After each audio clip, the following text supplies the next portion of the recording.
নমস্কার, দীপা স্টার্লিং চ্যানেলে আপনাদের সবাইকে স্বাগত। আজকে আমি বাচা মাছ দিয়ে খুবই সুস্বাদু একটি রেসিপি বানাবো। বাচা মাছ এমনিতেই সুস্বাদু আর নরম। এই মাছটা কিভাবে রান্না করলে আরও বেশি সুস্বাদু হবে চলুন দেখে নেওয়া যাক সেই ভিডিওটা। আমি এখানে 6 পিস মিডিয়াম সাইজের বাচা মাছ নিয়েছি, 400 গ্রাম ওজন আছে। প্রথমে আমি ম্যারিনেট করে নেব। দেব নুন, হলুদ আর সর্ষের তেল। 2 টেবিল চামচ সর্ষের তেল দিলাম। যে মাছে আঁশ থাকে না, ম্যারিনেট করবার সময় যদি তেল দেওয়া হয় তাহলে ভাজবার সময় ফোটার সম্ভাবনাটা কমে যায়। 10 মিনিট হয়ে গেলে প্যানের মধ্যে দেব সর্ষের তেল। সর্ষের তেলটা ভালো মতো গরম হয়ে গেলে মাছগুলো এর মধ্যে ছেড়ে দেব। খুব বেশি কড়া করে ভাজবো না, এক পিঠটা একটু হয়ে গেলে উল্টিয়ে দেব। উল্টাবার সময় সাবধানে উল্টাতে হবে, ভীষণ নরম মাছ, সব সময় ভেঙে যাওয়ার ভয় থাকে।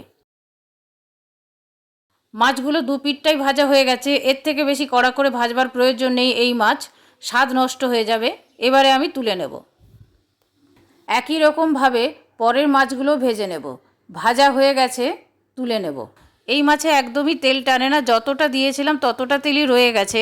পুরো তেলটাতে আমি রান্নাটা করব না, সেই জন্য কিছুটা তেল আমি উঠিয়ে রাখবো। তেলের মধ্যে দিয়ে দিলাম 1 চা চামচ কালো জিরে, কয়েকটা কাঁচা লঙ্কা চেরা আর একটা মিডিয়াম সাইজের পেঁয়াজ স্লাইস করে কেটে রেখেছিলাম সেটা। পেঁয়াজটা লাইট ব্রাউন করে ভেজে নেব।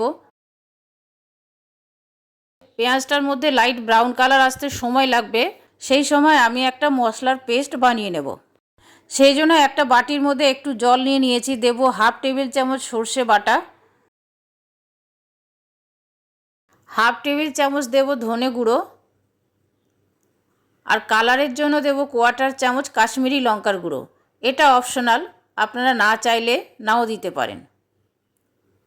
সব কিছু ভালো করে মিশিয়ে নিলাম। অপর দিকে পেঁয়াজগুলো দেখুন অনেকটা ভাজা হয়ে গেছে, আমি আর একটু ভেজে নেব। এখনও ঠিকমতো কালার আসেনি। যারা মাছে পেঁয়াজ খান না তারা দেবেন না, এই মাছ পেঁয়াজ ছাড়াও খুবই ভালো হয় খেতে। পেঁয়াজের মধ্যে কালার এসে গেছে, পেঁয়াজগুলো ভাজা হয়ে গেছে। এখন এর মধ্যে দিয়ে দেব টমেটো কুচোনো। আমি এখানে একটা বড় সাইজের টমেটো কুচিয়ে রেখেছিলাম। টমেটোটা যতক্ষণ পর্যন্ত না সফট হয় ততক্ষণ পর্যন্ত ভাজবো। টমেটো যাতে তাড়াতাড়ি সফট হয় সেই জন্য দিয়ে দেব নুন, আর এর সাথে দিয়ে দিলাম হলুদ। আপনারা পাবদা মাছ, ট্যাংরা মাছ এই প্রসেসেই রান্না করতে পারেন। পেঁয়াজ ছাড়াও রান্না করতে পারেন, আবার পেঁয়াজ দিয়েও রান্না করতে পারেন। দুটোতেই খেতে খুবই ভালো হয়। টমেটোগুলো সেদ্ধ হয়ে গলে গেছে, এখন এর মধ্যে আমি বানিয়ে রাখা পেস্টটা দিয়ে দেব। মশলাটা দেওয়ার পর ভালো করে কষিয়ে নেব যতক্ষণ পর্যন্ত না মশলা থেকে তেলটা ছেড়ে আসে। মশলা থেকে তেলটা ছেড়ে এসছে, মশলাটা ভালো মতো কষানো হয়ে গেছে। এবারে এর মধ্যে দেব পরিমাণ মতো জল। ঝোল যে যেরকম খেতে পছন্দ করেন সেই অনুযায়ী জলটা দেবেন। ঝোলটা ভালো মতো ফুটে উঠেছে, এখন গ্যাসের ফ্লেমটা সিম করে দিয়ে ভেজে রাখা মাছগুলো এর মধ্যে দিয়ে দেবো। মাছগুলো ঝোলের মধ্যে দেওয়ার পর বেশিক্ষণ ফোটাবো না, খুবই নরম মাছ, বেশিক্ষণ ফোটালে ভেঙে যাবে। আর দিয়ে দিলাম 3টে চেরা কাঁচা লঙ্কা। ঝোলের সাথে ভালো করে মিশিয়ে নেব। এবারে 2 মিনিট রান্না হতে দেব। 2 মিনিট পরে মাছগুলো উল্টিয়ে দেব। খুব সাবধানে উল্টাতে হবে, এত নরম মাছ সব সময় ভেঙে যাওয়ার ভয় থাকে। মাছগুলো সব উল্টিয়ে নিলাম, আরও মিনিট 3 মতো রান্না করে নেব। এই সময় আপনারা ধনেপাতা কুচি দিতে পারেন, আমার কাছে নেই বলে দিলাম না। মিনিট 3 পরে সার্ভিং প্লেটে তুলে নিলাম। গরম গরম ভাতে অসাধারণ লাগে এই বাচা মাছের ঝাল।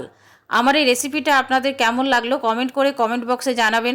ভালো লাগলে প্লিজ একটা লাইক করে দেবেন, শেয়ার করবেন আর সাবস্ক্রাইব করে বেল আইকনটা টিপে দেবেন পরবর্তী নোটিফিকেশনের জন্য।